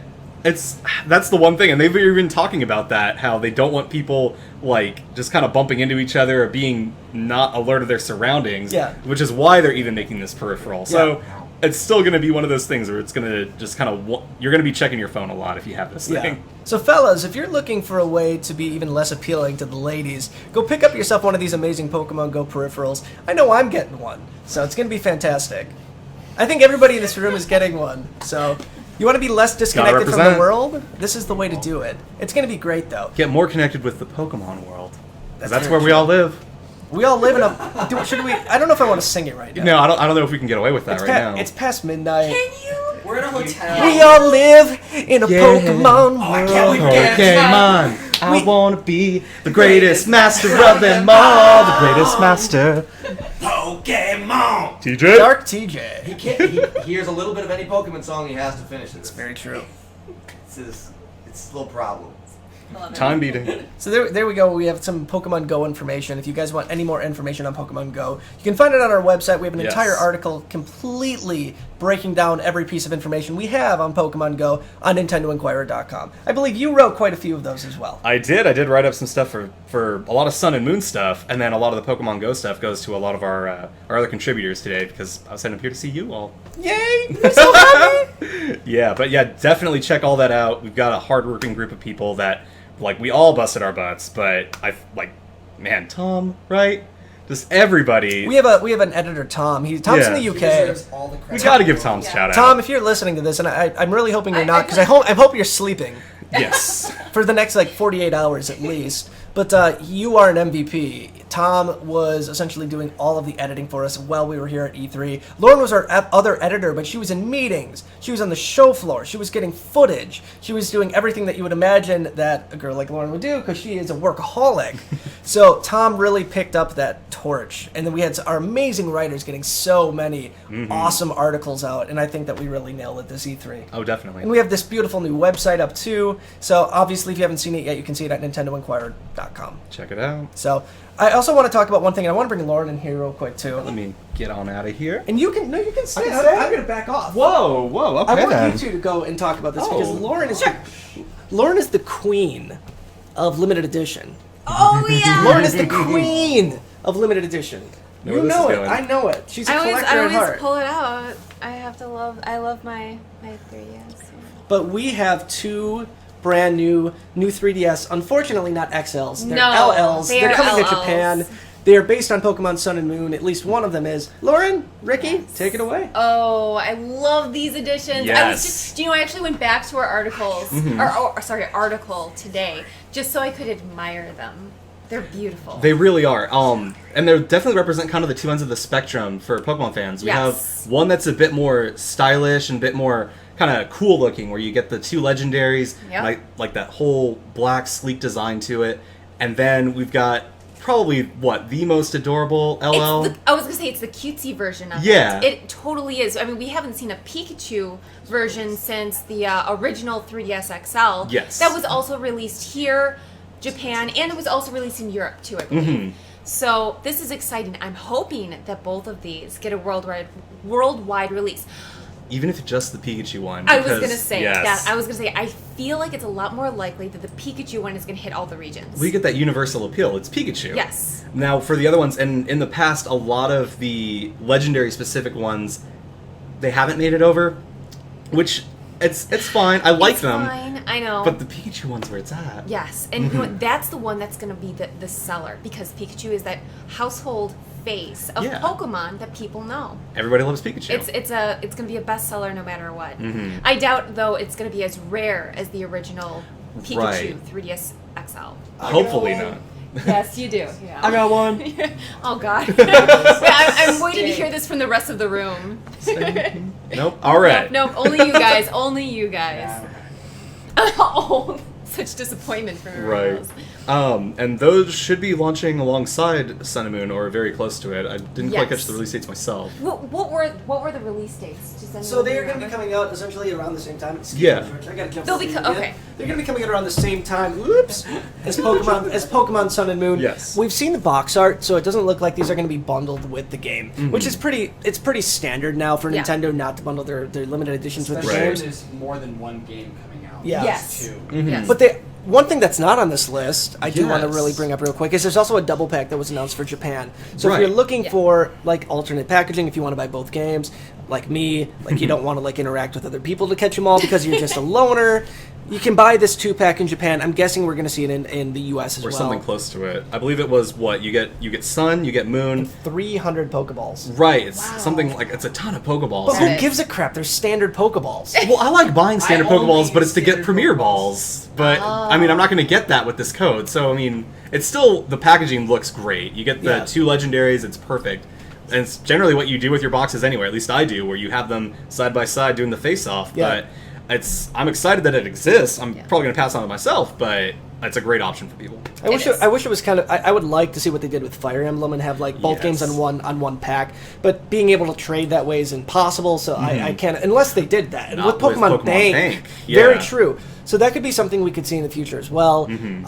But who knows? So we have that coming to Japan. We have no information if that's coming to the U.S. The same thing. We have no idea if these 3DSs are coming to the U.S. You bet your bottom dollar if the Pikachu one is not announced for the U.S.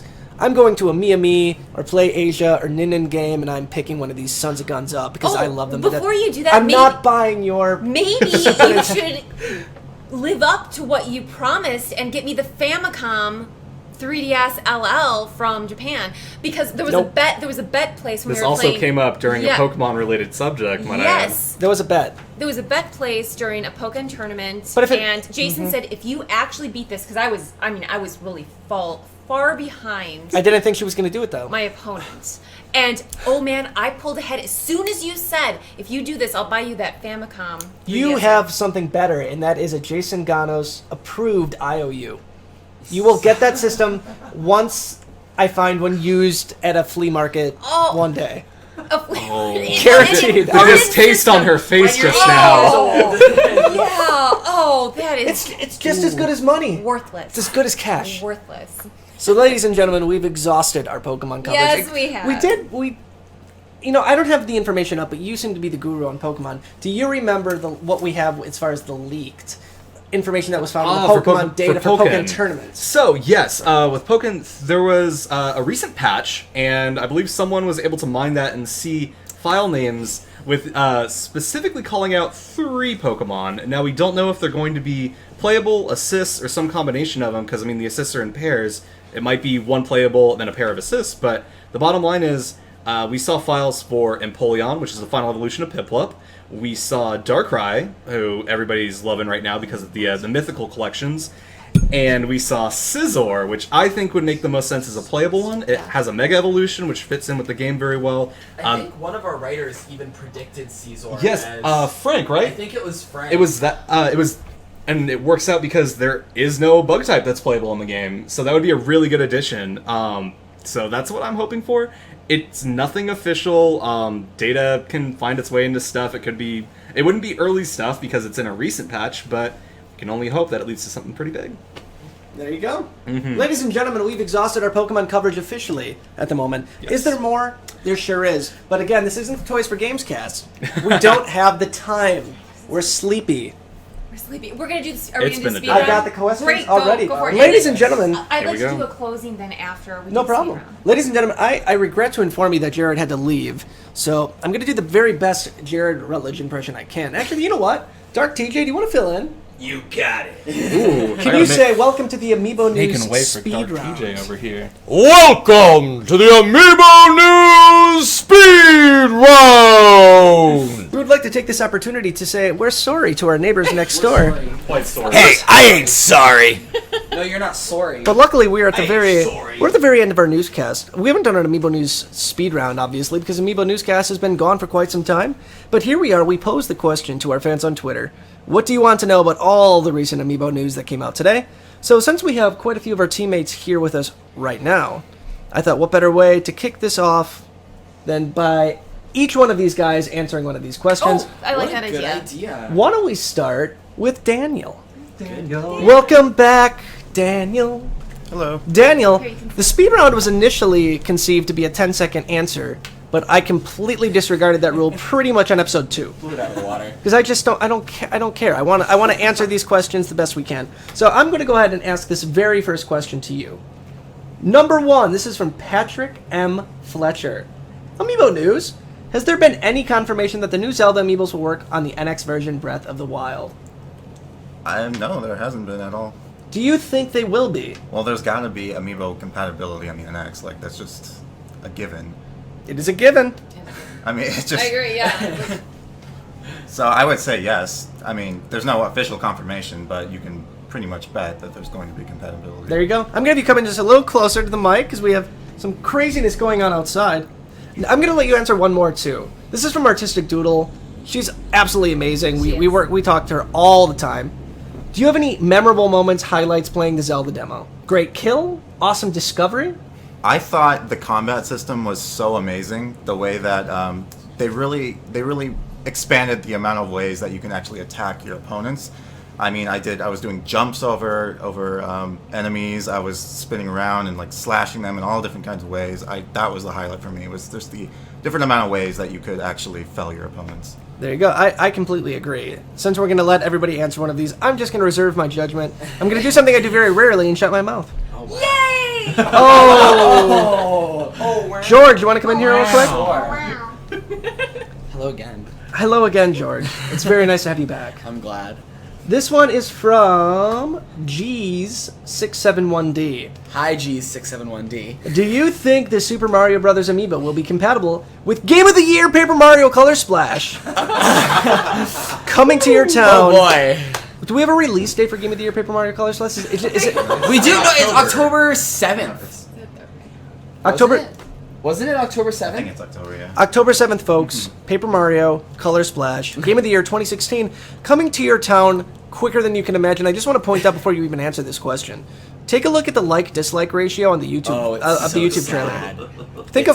Think Call of Duty bad.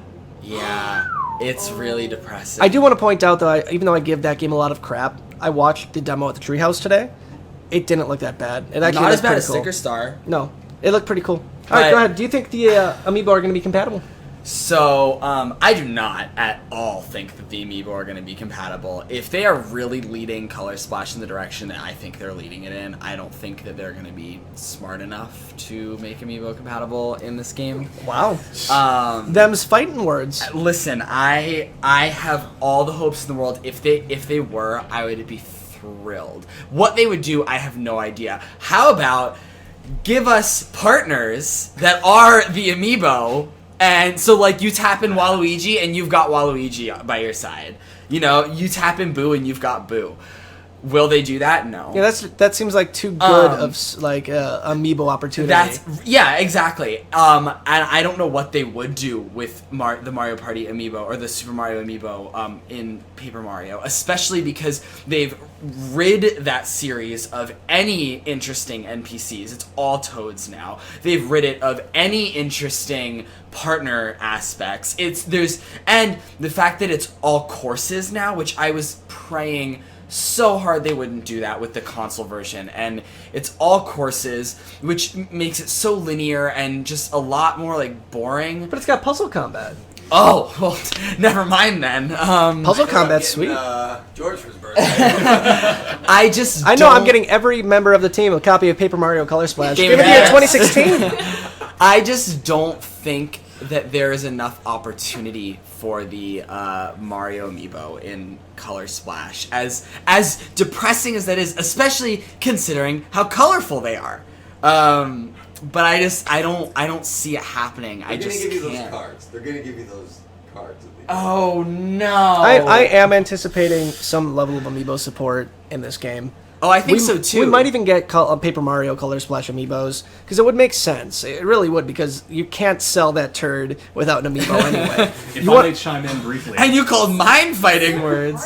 Okay, I don't really mean it, but I sort of do. If you want to sell it, though, bundle it with an Amiibo. I think that there will be Amiibo compatibility, but I don't think it will be with the new ones. I think we'll get Mario, Luigi, Bowser, maybe Peach. In Thousand Year Door, you can combine a couple of badges to give yourself a Waluigi color. I do remember that. So, Okay, if fair they enough. do something like that, where you unlock a Waluigi color overall overlay for Mario, that would be, I think, serviceable. It's but right on still- Nintendo's level of Yeah. here's an Amiibo so you can unlock something aesthetic. Yeah, I'm not You know? disagreeing with a lot of things you said, but I have a little bit of hope. Yeah. There you go, folks. George, thank you for your time. You're so welcome. TJ, I need you on this one. I really do. Boom. This is a two-part question. Okay. I'll give you a two-part answer. Do you think the Super Mario Bros. Line is now complete, or do you see the line growing? Perhaps another wave next year? That's part one. Part two is many Super Mario Bros. Characters will now have an amiibo, but there are still many others, such as Koopa, Birdos, Koopas, Dry Bones, etc. This is from Brian Michael, by the way, on Twitter. I do think it's done. I think that they have probably completed it to the extent that they're going to go. Although, as you said, there are more characters like Birdo. I hope that maybe we can get one more wave so we can get some of those ancillary Koopa Kids? characters. Oh, I am hugely in the Koopa Kid camp, as you probably know if you saw Custom Conquest. I wanted him so bad I made him. It would be great to see them. I wouldn't bet on it. If I was a betting man, I would say no. The heart wants it. The brain doesn't expect it. So that's my answer to that. The Koopalings are, honestly, I think, going to be the saving grace of Color Splash. And I'm moving into Color Splash right now because it was such a universally disliked trailer. And it was Except Daniel. He loves it. He could not stop glowing wants to do the with review. praise He wants to do about... the He review. wants to review it. I dream about it nightly. However, I do want to point out when Morton Koopa was in the Treehouse event, looked people loved great. it. It looked great. People absolutely loved it. I think it makes sense to see Koopa Kid amiibos, and I think it's coming. Now, I really do. I will say, I've been very absent and separate from all the criticism of Paper Mario Color Splash Game of the Year 2016. But I'm not the audience for that because the game kind of takes a long time and it's a turn-based fighting game and I'm immediately turned off when a game subtracts the control from me in fighting because fighting is all I really care about. So I was never really the audience, but the game looks amazing. When I was watching it at E3, I had tones of Yoshi's Woolly World, which was a game that just to look at kind of took my breath away. Looking at this and the intricacies of the construction and how they put these things together, it made me want to start an art project. Like I saw these things and I'm thinking, I turned to Daniel, I'm like, this game makes me want to start making stuff. And he's like, you should start making stuff. And so what we did was we went and we found some construction paper right in the middle of the floor and we erected a Paper Mario castle that rivaled the Legend of Zelda Expo. It was really quite breathtaking. And so I think that's what really got Daniel inspired to want to review the game. What game? Super Mario Color Splash Game of the Year 2016. I knew it. He said Super It's Mario. good. Oh wait, we got to do it again. Mario. You said Super Mario, not Paper Mario. Stand by. What game were you talking about, TJ? Paper Mario Color Splash 2016.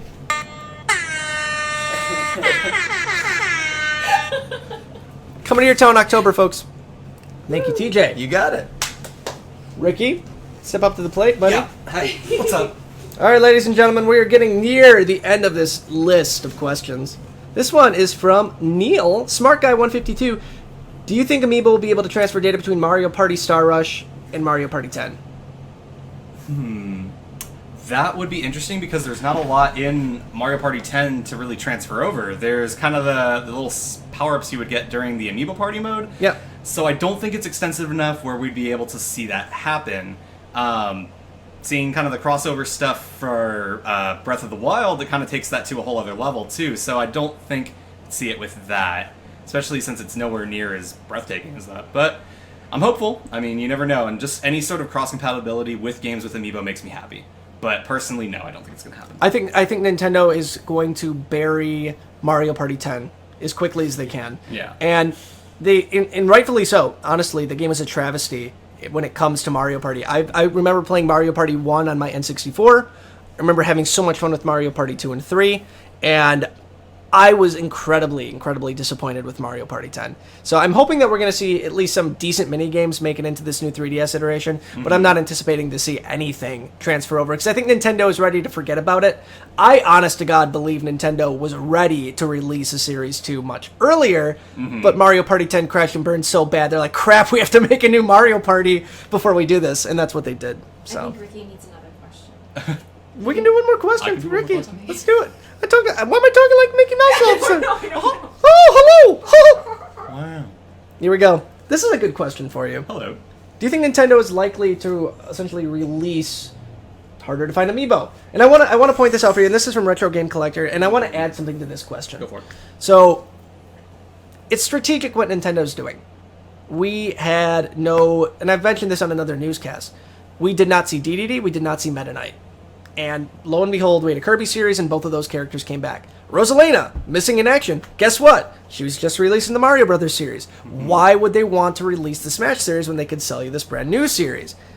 Do you think they're going to see? Do you think we're going to see any other new ones? Because I honestly believe, and I've mentioned this before, that I think we're going to see a new Kid Icarus game. It's too weird to me that Pit is so hard to find and Right. Palutena is so hard to find. I feel like we're going to see new Pit and Palutena.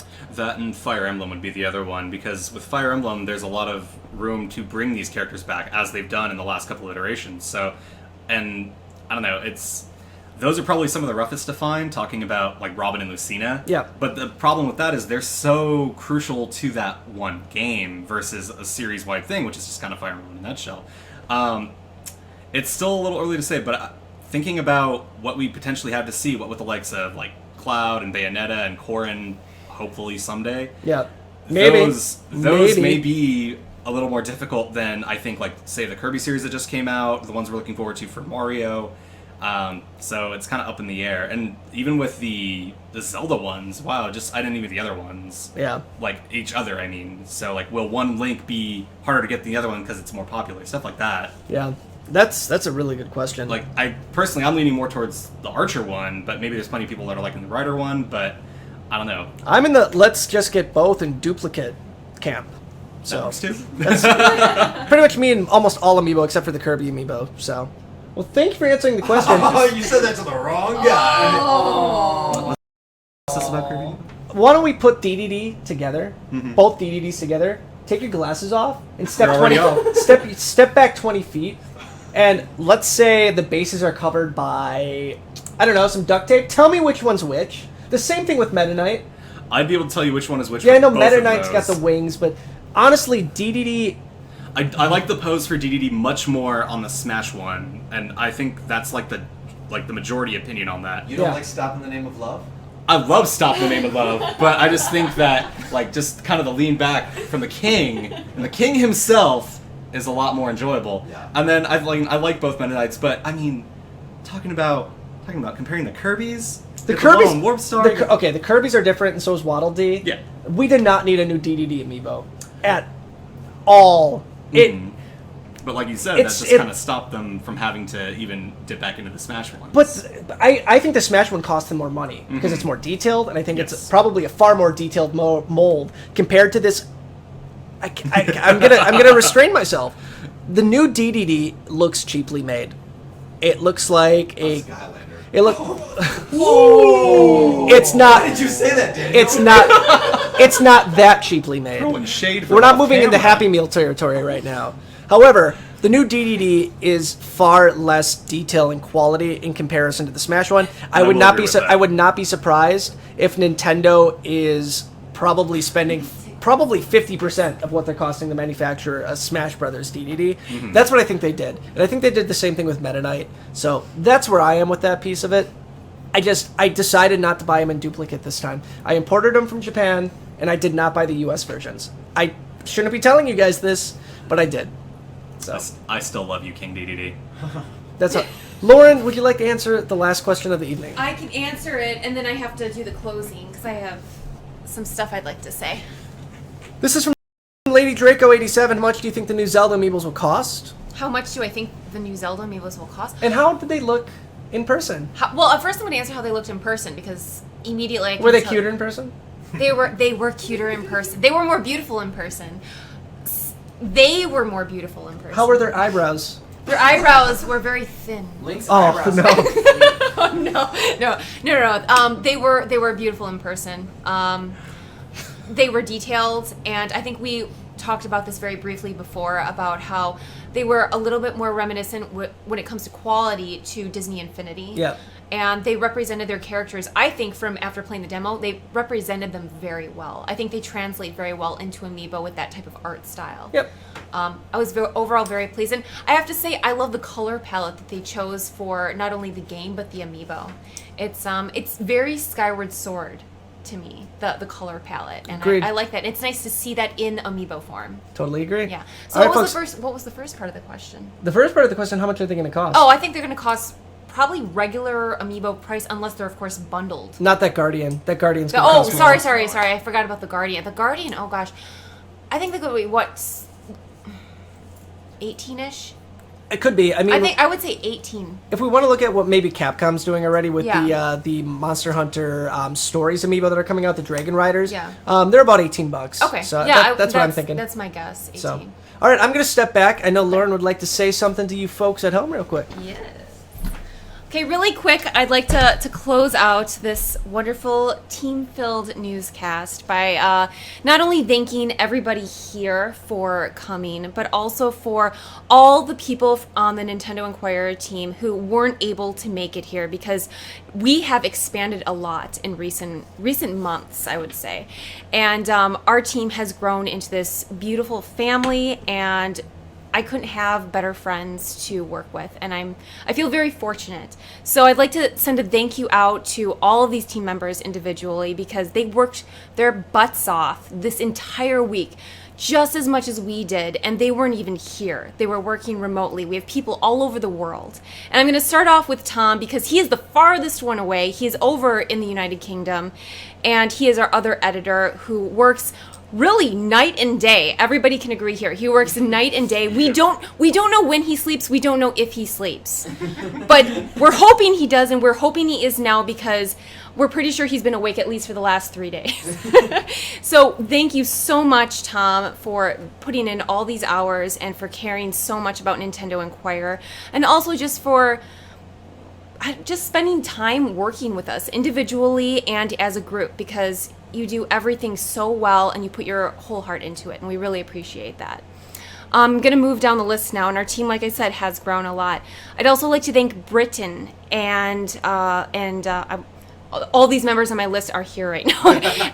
and Frank and Jackson, Brian, and Ben, they're all newer members, along with Matt, Bobby, and Logan, who are also newer members. And all of them worked so hard with getting articles out to bring you guys the latest and greatest Nintendo news for this year's E3. And I just want to let you guys all know that we love you, and we are grateful, and we're really honored to be able to work with you. So thank you guys, and we hope you're with us for a long time. Real quick, folks, I'd like to thank our Patreon producers. So we have 3 people that sponsored tonight's newscast, 3 fantastic individuals. We're going to be getting in contact with them, and they're going to be plugging some stuff starting on the next newscast. But let's go down the list, folks. We have Bobby Ardando. Bobby! Arredondo. We love you, Bobby! I do love you. Yeah, we do. We do. You're my baby, Bobby. You've been in contact. You've been with us since the very beginning. My sweet baby boy. I love you, Bobby. You're my boy. Jason is basin. Jason is basin. That is very true. He coined that, and I'm thinking about putting it on a T-shirt. Or a tattoo. It's gonna be me buying one, you buying the other, and none of the other ones ever getting sold. Lauren wouldn't even buy one of those. I guarantee it. No, I'm Team Lauren. I'd also like to thank our executive producers of this episode, and that's going to be Stephen Paterno. Mm-hmm. Thank you so much for all your support. We remember meeting you in New York. Absolutely fantastic time. And then we have Dennis Gribben. So we'd like to thank you as well. Yes. We cannot thank you enough for helping us really grow what we've been trying to do over the past year, and honestly, with your help, we were able to get a 3DS capture card, where we've been able to essentially upgrade some of our equipment. We have so much other cool stuff coming, and I do want to just point out too, if you haven't seen our Patreon yet, we are doing really, really cool stuff. We have this really cool promo box where you can essentially get all of this as exclusive merchandise through Nintendo Inquirer. And then we have this new box, which is a custom box where you get a custom amiibo in the mail every month by a fantastic artist. This month's artist is AK Shop 08. She's fantastic. Check out her Twitter account. She has these really cool amiibo coming to you. So if you're getting one of those boxes, expect that in the mail sometime mid-July. So if you want to donate now, there'll be a link in the description below. If you're listening to this on iTunes, check us out on Patreon, patreon.com/Nintendo Inquirer. Yes, and if you haven't yet had a chance to check out the brand new Nintendo Inquirer site, we highly recommend you do so now. Please do. Because we're very proud of it. And we think it's very representative of how far Nintendo Inquirer has come over just 1 year. Absolutely. So please hop on over to the site. I think maybe the next newscast will go into a little bit more detail about everything it has to offer and how excited we are about that. But for now, we'll wrap it up. So why don't we bring TJ, George, Daniel, Ricky back in the shot one more time. Again, thank you guys for being on this E3 special edition of the Amiibo Newscast, even though we did talk a lot about Nintendo. So why don't we say it together? Have a good morning or a good evening, depending on when you're listening to this. Ready? Okay. 5, 4, 3, 2, 1. Have a good morning or a good evening, depending on when you're listening to this. We'll be back next week with a brand new episode of the Nintendo Newscast. Thank you for supporting us. Yeah. We'll see you soon. Bye. Bye guys. Bye.